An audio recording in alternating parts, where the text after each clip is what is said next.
Guys, welcome to our channel dribble and dialogue और उसका एक नया एपिसोड लेकर आए हैं हम। तो जो लोग हमारे चैनल पे पहली बार आ रहे हैं तो बता देता हूँ कि हम लोग क्या करते हैं। हम कोई गेम होता है एनबीए का, तो उसको एक अच्छा सा ब्रेक देते हैं, अपने ओपिनियंस रखते हैं। और आज का जो हमने टॉपिक रखा है, अगर किसी ने मैव्स और ओकेसी का गेम देखा हो कल, तो प्राइमरीली हम उस पर स्टार्ट कर रहे हैं और देखते हैं कि हमें कैसा लगा गेम, और आपके हम जानना चाहेंगे कैसा लगा आपको गेम। और आने वाले टाइम पे we would like to know कि आपको किस तरीके से एनालिसिस पसंद है या फिर कुछ भी। So please help us with your comments and something like that. तो मैव्स और ओकेसी के गेम से स्टार्ट करेंगे। तो विवेक, क्या लगता है तेरे को कि तूने मैव्स इन 6 बोला था मेरे साथ, तो तेरे को मुझे और तुझे तो लग रहा है कि शायद हो जाएगा मैव्स इन 6, बट स्टिल मैं तुझसे जानना चाहूंगा कि ऐसी क्या तेरे को यूनिक स्ट्रेंथ्स लगी जो मैव्स में थी, और ओकेसी का एक्सपीरियंस कहाँ पर आज दिखा कि हाँ मतलब ये टीम एक गेम हारी है तो दूसरे गेम में वो क्या इम्पैक्ट दिखा, वो एक बार बताया विवेक। तो मैंने बोला था मैव्स इन 6, उसके साथ मैं अभी भी स्टिक करूंगा। दो रीजंस बोले थे मैंने। Number 1 was physicality and second one was play of stars and play of experience. दोनों मुझे टिल्ट किया मैवरिक्स की तरफ, और अभी भी मैं उसके साथ ही जाऊंगा। अगर फिजिकलिटी की बात करूं तो रिबाउंड्स भी मैव्स ने ज़्यादा खींचे, ऑफेंसिव रिबाउंड्स भी ज़्यादा खींचे और पॉइंट्स इन पेंट भी ज़्यादा करे। और अगर फिजिकलिटी की बात करूंगा तो उसमें बिग्स का डिस्कशन तो होएगा ही होएगा। शेथ को पूरा कैंसिल आउट कर दिया लाइवली ने। गैफर्ड थोड़ा बैंक्ड अप हुआ मैच में, बट इन एंड आउट रहा। बट स्टिल शेथ को अगर मैं मैव्स के दो बिग्स के साथ कंपेयर करूं तो I think they were a big plus. Chet was good in defence, blocks भी कर रहा था अच्छे, बट आई थिंक ऑफेंस में उसने वो आउटकम नहीं दिया और वो आउटपुट नहीं दिया जिसके लिए OKC is let's say used to with Chet. अब अगर मैं दूसरा मैचअप्स और स्टार्स की बात करूं तो हमने बात किया था लूका कायरी वर्सेस जेलिन एंड एसजीए, बट इस बार मैं स्टार्ट करूंगा पीजे वॉशिंगटन से। पीजे वॉशिंगटन अगर पिछले 2 मैचेस में देखो तो ही इज, स्पेशली 2 मैचेस में, ऑल्दो तीनों मैचेस में उसने अच्छा किया है, but he is one of the rising stars for Mavericks. एकदम लाइव वायर परफॉर्मेंस दे रहा है वो इन a game with एसजीए, Luka and Kairi. कितनी बार ऐसा होगा कि maximum number of shots attempt करेगा पीजे वॉशिंगटन? पिछले मैच में कल उसने 23 शॉट्स अटेम्प्ट किए, equal to number of shots attempted by SGA. Luka के 17 थे और कायरी के 17 थे। पूरा हाई ऑन कॉन्फिडेंस है PJ. PJ look like the best player on the court yesterday, और एमवीपी भी वो पूरा मेरे को सीरीज का, इस सीरीज का अब तक अगर 3 गेम्स देखे तो PJ Washington looks like the MVP of this series. Mismatches recognise कर रहा है, पेंट में अटैक कर रहा है, तिक्के उठा रहा है। कल भी 5 मारे उसने 12 में से। मैवरिक्स बहुत खुश होंगे कि उन्होंने उसको ट्रेड किया और उसको लिया शार्लेट से, और काइल कुज़मा ने ज्वाइन नहीं किया, क्योंकि काइल कुज़मा अगर आता मैवरिक्स में तो I think PJ Washington was one of the names जो बात चल रही थी कि ही बी ट्रेड। लूका की अगर बात करूं तो लूका ने 22 पॉइंट्स बनाए, बट काफी इनएफिशिएंट गेम था उसका। फ्लोटर्स मिस कर रहा था वो। The only positive for Luka yesterday अगर मैं देखूं तो 15 रिबाउंड्स उसके काफी अच्छे थे, बट इधर I think props must be given to Lu डॉट। डॉट अपना मैचअप उसके लिए ऑफेंस का, उसके लिए डिफेंसिव साइड पे काफी डिफिकल्ट बना रहा है। लू डॉट पूरा अपना 100% दे रहा है डिफेंस पे और अच्छा उसको बांध के रख रहा है। अब अगर कायरी की बात करूं, कायरी डाउन द स्ट्रेच काफी अच्छा था, स्पेशली 4th क्वार्टर में, और उसने अपने आई थिंक आइसो बॉल्स भी काफी अच्छे लिए। उसने आई थिंक एक स्ट्रेच आया था जिसमें 6 पॉइंट मारे थे, 2-2-2 versus Aaron Wiggins, and I think it was against Williams, और तीसरा स्पेशली अगेंस्ट लू डॉट which was a post up. तो वो तो बहुत ही सुपर था। अब अगर ओकेसी के एसजीए की बात करूं तो एसजीए हमको सबको पता है most number of 30 point games in regular season. 4 उसने 40 पॉइंट गेम भी दिए हैं रेगुलर सीजन में, तो पॉइंट्स तो वो मारेगा ही मारेगा, आउट एंड आउट स्कोरर है। बट उसको डीजेजे ने पूरा बांध के रखा हुआ है। कल भी उसने 23 शॉट उठा के 31 पॉइंट मारे, तो उसके लिए भी स्ट्रगल हो रहा है। And he also looked a little lost 4th quarter में। उसको आई थिंक बांध के रखेंगे, और उसको अगर मौका, he has to be a better playmaker. वो उस क्या कर रहा है, सिर्फ अंदर जा रहा है, and he was taking bad shots yesterday, जो मुझे लगा कि that is the place where OKC का इनएक्सपीरियंस शोज। तो वो प्ले मेकिंग में उसको आई थिंक अपना बेटर करना पड़ेगा। जॉर्ज गिडी को उन्होंने बाहर ही कर दिया. George giddy is getting the Westbrook treatment. 12-13 minute खेले. तो जो बात हमने डिस्कस की थी लास्ट टाइम अराउंड की ओकेसी का पॉजिटिव है उनकी कंटिन्यूटी, स्टार्टर साथ में खेलते हैं, बट गिडी इज आउट. अब पता नहीं कैसे वो they will come back from this. Cracks appear हो गए हैं ओकेसी में, but let's see what does the youngest number 1 seed does in this series. But I'm sticking with Mavs in 6. यार लास्ट के दोनों गेम्स की मैं बात करूंगा, मतलब ऑलमोस्ट सिमिलर आउटपुट था दोनों में. तो मैव्स एंड 6 तो ऑब्वियसली है. आज का गेम ऑब्वियसली थोड़ा सा स्क्रैपी था. दोनों टीम काफी कम एफिशिएंट थी. स्टार्टिंग में टर्नओवर्स काफी हाई थे दोनों के. May be just because schedule थोड़ा चेंज हुआ हो. वो काफी बार देखने को मिलता भी है मॉर्निंग गेम्स में या फिर आफ्टरनून गेम्स में. काफी बार प्लेयर्स 100% नहीं हो पाते. ऑब्वियसली पीजे वॉशिंगटन यार, उसने ही निकाले हैं दोनों गेम. मुझे लगता है जो फर्स्ट क्वार्टर में जो डिफरेंस क्रिएट कर पा रही है मैव्स, या फिर एटलीस्ट 5-6 पॉइंट का भी ऊपर नीचे गेम कर पा रही है, that is just because of PJ Washington. Luka last game बहुत अमेजिंग खेला, लेकिन पीजे वॉशिंगटन के फर्स्ट क्वार्टर के थ्रीज नहीं होते तो पीछे चले जाते हैं. मतलब अगर लीड पे नहीं है और ट्रेल कर रहे हो तो फिर ओकेसी डिफिकल्ट है टीम, वो पता लग रहा है. बिकॉज पेरीमीटर शूटिंग की बात ना करके, लेकिन अगर पेंट की बात करूँ तो पेंट तो वो भी अच्छा डिफेंड कर रहे हैं. मैव्स तो कर ही रहे हैं अमेजिंगली डिफेंड, बट उनका भी रिम प्रोटेक्शन बहुत अमेजिंग है. डेरिक लाइवली और डैनियल गैफर्ड को डंक, एली oops वगैरह मिस करवा रहे हैं बहुत इजी.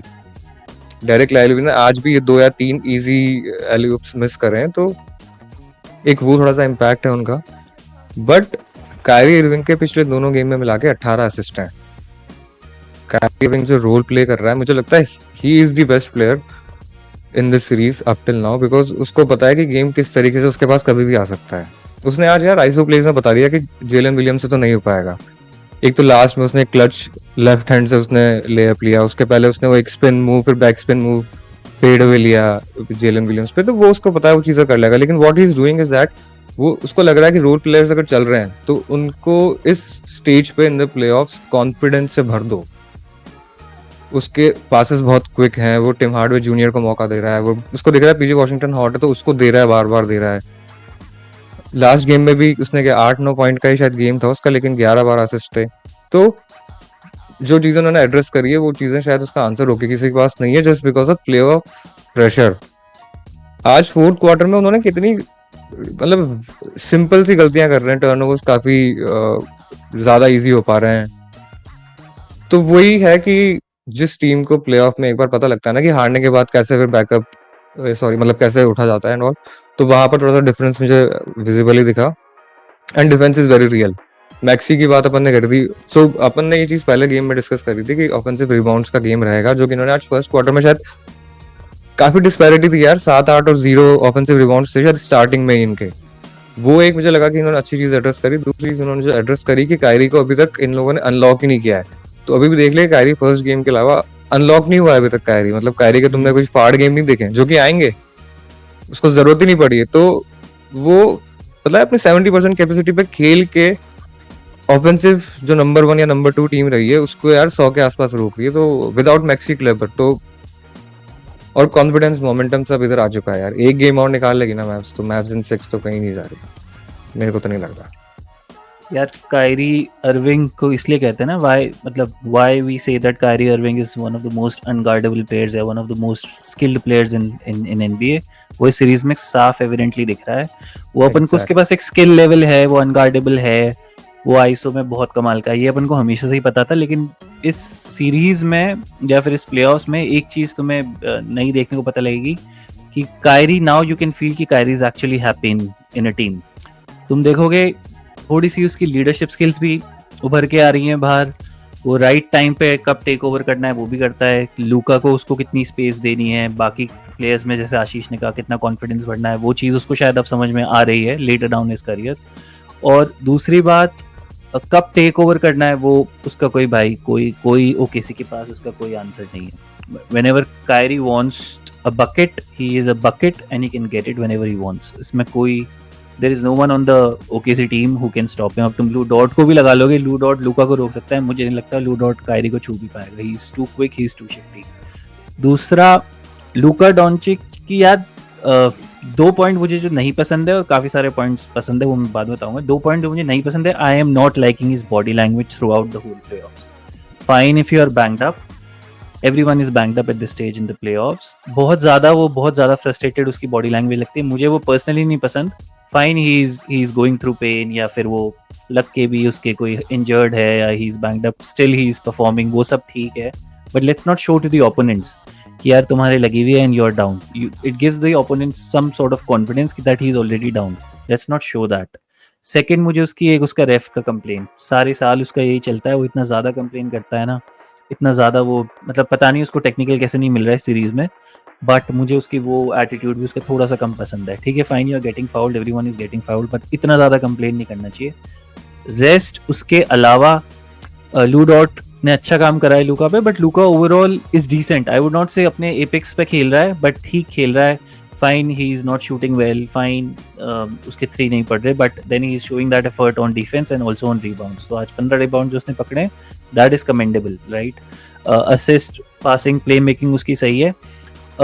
एक चीज ओकेसी के फेवर में स्टिल ये भी है कि लू डॉट की वजह से they still don't have to double Luka yet. तो लूका की अगर तुम देखोगे सीरीज में थोड़ी प्ले मेकिंग उस लेवल की नहीं रही है।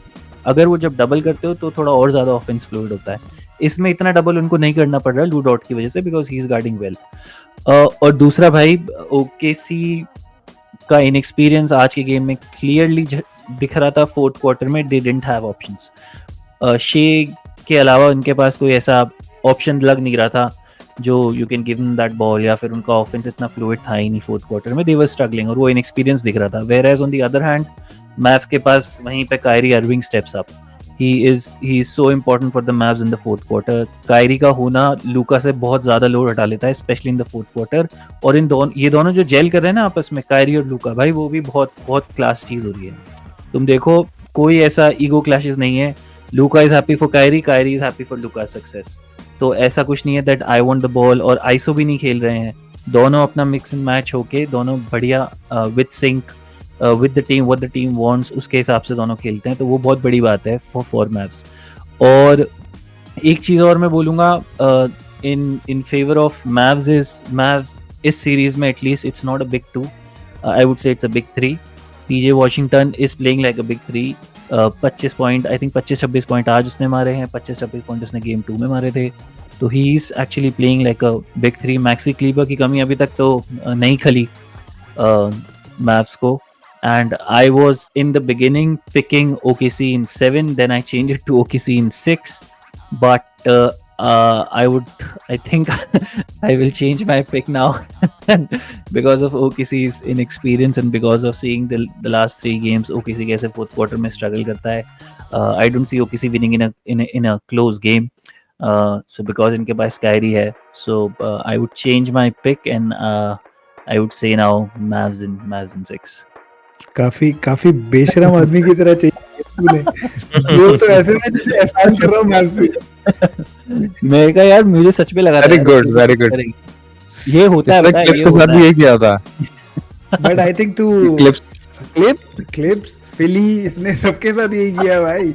मेरा था फिली इन 7, स्टार्टिंग में मैंने क्लिप्स उठाई थी, इधर मैंने ओकेसी इन 6-7 उठाई थी। मुझे एक कमेंट याद है, एक बंदे ने किया था, इसने लिखा था फिली इन, इसने बोला था शायद just because it's Embiid I am picking Philly in 7। एक बंदे ने कमेंट किया था नीचे, just because it's Embiid I am picking 6। हां यार सही है। बट एक बात है, तूने बोला कि लूका की 1-2 चीजों से मैं एग्री करता हूँ, ठीक है, कि he is crying a lot for fowls. Second कि मतलब थोड़ा फ्रस्ट्रेट भी ज्यादा हो रहा है। बट तुमको ये नहीं लगता कि referees have been a little inconsistent? अगर तुम देखो कि एसजीए को जो कॉल्स मिल रहे हैं, दोस आर टच फाउल्स जो पहले हार्डन निकालता था ह्यूस्टन में, तो वैसे वाले फाउल्स उसको मिल रहे हैं, तो that is making Luka frustrated quite a bit. तो referees are also to be blamed in this case, तुम्हें नहीं लगता?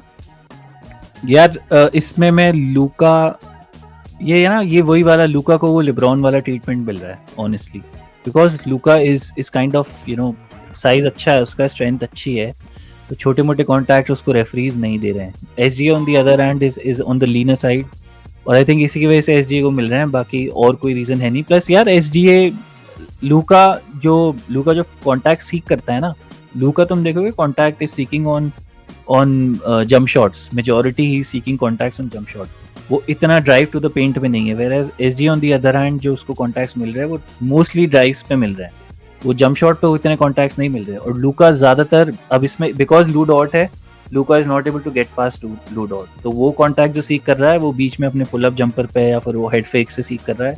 SG on the other hand जब वो अंदर घुसता है तो वो ड्राइव इन पे सीख कर रहा है। आई थिंक ये मेजर डिफरेंस है। और बाकी उसको थोड़ा सा लिब्रॉन ट्रीटमेंट तो मिल ही रहा है because he is too huge, because उसका साइज और स्ट्रेंथ अच्छा है, लू डॉट थोड़ा फिजिकल है, इसलिए भी उसको नहीं मिल रहा है। बट हाँ, कह रहा है थोड़ा रेफरीज इनकंसिस्टेंट है, मैं कहूंगा ये, मैं भी आई वुड आल्सो थोड़ा रेफरी इनकंसिस्टेंट है।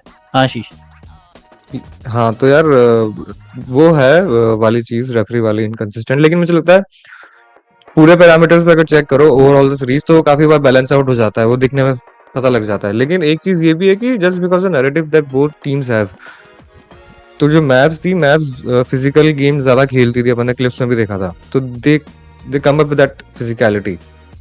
लेकिन ओकेसी क्या है, ओकेसी थोड़ी सी फास्ट टीम है, वो उतनी फिजिकल टीम नहीं थी। तो जो नैरेटिव जैसे बॉस्टन सेल्टिक्स का गोल्डन स्टेट वॉरियर्स के साथ हुआ था ना, अपने को लगा था कि सेल्टिक्स का डिफेंस बहुत फिजिकल है, वॉरियर्स कर ही नहीं पाएंगे। लेकिन अगेन उस टाइम पे भी फाउल्स ऐसे ही कॉल हो रहे थे कि ड्रेमन ग्रीन के फाउल्स नहीं कॉल हो रहे थे, लेकिन उसमें टेटम के और सबके स्क्रीन के सबके फाउल्स कॉल होते थे। सिमिलरली यहाँ पर बिकॉज मैच ज्यादा फिजिकल है ओवरऑल, तो उनका नैरेटिव ही ऐसा होता है कि ये हाथ लगाएंगे या फिर जो भी होगा, रीचिंग फाउल हो जाएगा। और वो चीज सही है, क्राफ्टी है काफी वो बंदा एसजीए, उसको पता है कि ड्राइव पे किस तरीके से ब्लॉकिंग लेन में यूज करना है, क्या करना है, वो काफी क्राफ्टीनेस से मूव करता है वो फर्स्ट सेकंड स्टेप पे। तुम्हें डिफरेंस है क्योंकि तू देख उसके अलावा किसी को नहीं फाउल मिलते उनकी टीम में, सिर्फ एसजीए ही है जो majority of free throw line वगैरह लेके जाएगा। इससे एक चीज और ऐड करनी थी यार, जो डेरिक लाइवली का, हाँ चल बोल। हाँ जो डेरिक लाइवली का जो केस हुआ कि हैकर लाइवली उन लोगों ने स्टार्ट कर दिया था, जो कि वैसे तो नहीं इतना इम्पैक्ट डाल पाया बिकॉज लाइवली ने यार लास्ट में तो काफी, और लाइवली भी रुकी है, तू देख यार उसका, मुझे लगता है कि ओवरऑल जो टीम का कल्चर है उसका कितना फर्क पड़ता है एज ए रुकी। वो काफी अच्छा परफॉर्म कर रहा है, वो भी one of the difficult positions, मतलब सेंटर और पॉइंट गार्ड पे रुकी ईयर में इतना परफॉर्म करना बहुत डिफिकल्ट होता है बाकी और पोजीशंस के उसमें। बट तुझे नहीं लगी ये चीज कि आपको आपके डिफेंस पे भरोसा नहीं, मतलब आप स्टॉप नहीं निकाल पाओगे आप?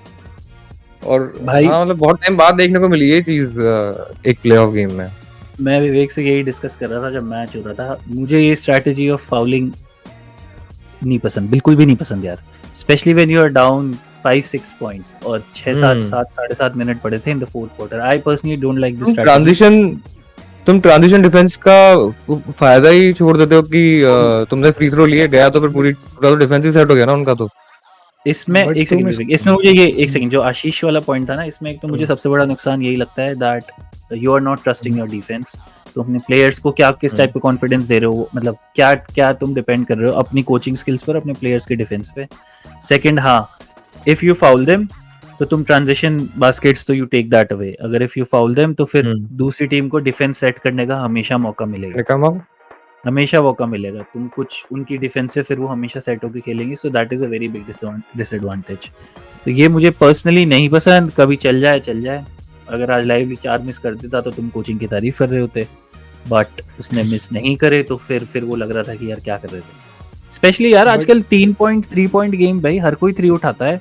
6 पॉइंट 8 पॉइंट की lead is not a big lead. 2 minute में ऐसे सेकंड्स में 30-40 सेकंड में 6-7 पॉइंट आजकल उतार देती है टीम्स। तो पता नहीं क्यों फाउल कर रहा था ये। हाँ विवेक तू बोलती रहा, तू सपोर्ट करता है शायद स्ट्रेटेजी को, बता। मैं स्ट्रेटेजी को नहीं सपोर्ट करता, मेरे को ये लगा कि तुम इसको गलत एंगल से देख रहे हो। It's not that he did not trust his defence, the coach. उसको तुम इस पर्सपेक्टिव से देखो कि वो ऑफेंस पे कुछ कर ही नहीं पा रहे थे भाई, लाइवली ने ले रखी थी ऑफेंसिव रिबाउंड्स। वो जो एक स्ट्रेच आया था आई थिंक 11-0 का मैव्स का, जिसमें उनका बेसिकली ओकेसी ऑफेंसिव रिबाउंड भी नहीं खींच पा रहे थे, और उनको एक 2 पॉइंटर अंदर से जाके अगर रिंग के नीचे से भी लेना पड़ रहा था ना, it was looking like a struggle. तो वो चाह रहे थे कि लाइवली को बाहर करें, and that is where Jason Kidd played it very smart. And also Kyrie को अगर तुम देखोगे, उसने पोस्ट गेम इंटरव्यू में ये कहा भी कि we gave Lively that confidence कि we need you in defence, that's why अगर तुमको फाउल करते भी है, ट्राई, तुमने प्रैक्टिस किया हुआ है, try and make those free throws. So I think they were betting on Lively going out of the game. It's not that कि और शेत को थोड़ा गेम में ला सके, बिकॉज शेत का ऑफेंस भी बंद हो गया था। शेत ने कितने पॉइंट्स मारे इस गेम में? आई थिंक 12-13 मारे हैं। सो बेसिकली उसको गेम में नहीं लाओगे तो Chet will, if Chet doesn't give you anything in offence, तो Mavs look, OKC looks like a completely different team on the negative side. That's why तुमने देखा होगा एसजीए को काफी आइसो बॉल्स खेलने पड़ रहे थे एंड में, और वो भी जाके यार कैसे शॉट्स उठा रहा था, लूका के मुंह पे मारा था, एल्बो मारा था या कुछ किया था I think. So it was a painful game for OKC, didn't work. But हाँ, स्ट्रैटेजी से मैं भी एग्री नहीं करता कि स्ट्रैटेजी इज बेसिकली। तुम ये सोचो अगर मैक्सी क्लीबा खेलता तो कितनी ज्यादा दिक्कत होती ओकेसी को। आई थिंक यार डिफेंस में तो ऑब्वियसली होती है यार, ठीक ही खेला। डिफेंस में तो होती है क्योंकि नहीं, मैं तो बताता हूँ, देख तू उनके लास्ट के 2 गेम देखेगा ना दोस्त, तो एसजीए के अलावा और कोई ऑफेंस चला ही नहीं पाया। मतलब आज भी तो देख ले, जेलन विलियम्स भी क्या 16 पॉइंट है, शेट भी आज 13 मार के गया है। पिछले गेम में भी शेट ने ज्यादा नहीं मारे थे, जेलन पिछले गेम में भी नहीं चला था। और एसजीए भी क्या 23 मारे हैं, क्रूशियल मैच में 23 मार रहा है तुम्हारा 30 पॉइंट एवरेज वाला बंदा। तो तुम देख लो, डिफेंस तो परेशान कर रही है इनको यार। आज कितनी सारी अपने ड्राइव देखी थी एसजीए की, वो ड्राइव करने के बाद उसको पता नहीं कि क्या करना है, वापस से 1-2 ड्रिबल लेके बाहर आ रहा है। फिर जो ड्राइव एंड किक वाला जो उनका कंसेप्ट ऑफेंस था पूरा का पूरा, वो तो कितना डिस्टर्ब कर रखा है यार मैप्स के पेंट में इन लोगों ने यार डिफेंस में। तो एक वो चीज थी कि कायरी के एफर्ट्स अब खड्डे वाले नहीं रहे डिफेंस के। पहले कायरी वाज अ लायबिलिटी, जहां पर लगता था कि चलो इसके थ्रू पेंट तोड़ देंगे जो भी है, पर कायरी कितना अमेजिंग डिफेंस कर रहा है यार। कायरी घुसा रहता है सबके अंदर, और तो ओवरऑल आइडेंटिटी वाली जो पॉइंट है ना, वो काफी अमेजिंग है। और कायरी खुश है, वो लीडरशिप रोल समझ पा रहा है। Kyrie, I think in the playoffs, Kyrie has always been above average, honestly, defense में. In the playoffs, I am saying. Regular season में नहीं उसका effort इस level पे होता, but in the playoffs, especially in this playoffs, his defense has been at par with one of the best. मतलब छोटे guards में वो बहुत अच्छा defend कर रहा है भाई, काफी ज्यादा, और वो पूरा effort डाल रहा है पूरी की पूरी सीरीज में। खैर इस वाली सीरीज में और कुछ है? हाँ, बताओ। एक छोटी बात, हमारी एडिट टीम से एक रिक्वेस्ट है, इस स्टेटमेंट को सिर्फ इतना दिखाया जाए, Kyrie has been above average in playoffs, that's it. आग लग जाएगी भाई। चल खत्म। नहीं, वैसे बात तो सही है इसकी, डिफेंस रेगुलर सीजन में तो नहीं करता है, वो प्लेऑफ में दिख रहा है उसका डिफेंस, सिर्फ प्लेऑफ्स में ही रेगुलर है। सीजन ठीक में है यार, खेलता भी when है it ना। matters most, you are there for the team, which is very important. 80 में से 40-50 गेम खेलने हैं, उसमें भी डिफेंस करेगा तो कायरी भाई पॉइंट्स नहीं। और कायरी का ना एक एडवांटेज अब ये हो गया है कि पहले लोगों को पता था कि कायरी काफी टनल विजन वाला इंसान है, मतलब सिंगल डायमेंशन है, उसको स्कोर करना है, सबको पता था कि स्कोर ही करेगा। बट कायरी अब इतना लीथल है यार, वो कितना जल्दी डिसीजन लेता है, मतलब उसके और वेस्टेड ड्रिबल्स है ही नहीं अब गेम में। पहले अपन देखते थे वो कितने वेस्टेड ड्रिबल्स करेगा, कुछ नहीं यार, 1-2 पुल अप जंपर या फिर पास या फिर 1-2 में करके निकाल लेगा। बहुत दिनों के बाद आज उसका आईसो गेम देखने को मिला है एक्चुअली, पता है अपने को। मेकिंग बहुत इंप्रूव कर ली है कायरी ने। हाँ, अच्छा, बाय द वे इस बंदे ने अभी ये कौन है, अब किसने कहा था? शैनन शार्प ने कहा था क्या कि कायरी का पोस्ट अप गेम नहीं है? किसने? Sharon sharp? मैंने नहीं देखा है। अभी कहा था उसने कि कायरी का पोस्ट अप गेम नहीं है। कायरी ने भाई लू डॉट को किया। नहीं, पर्किंस ने कहा था शायद तक, केंड्रिक पर्किंस ने कहा था, पता नहीं किसने कहा था। आई थिंक शैनन शार्प है भाई साहब, कायरी का नहीं है। बताओ यार। खैर हाँ, इस डिस्कशन को यहीं खत्म करते हैं।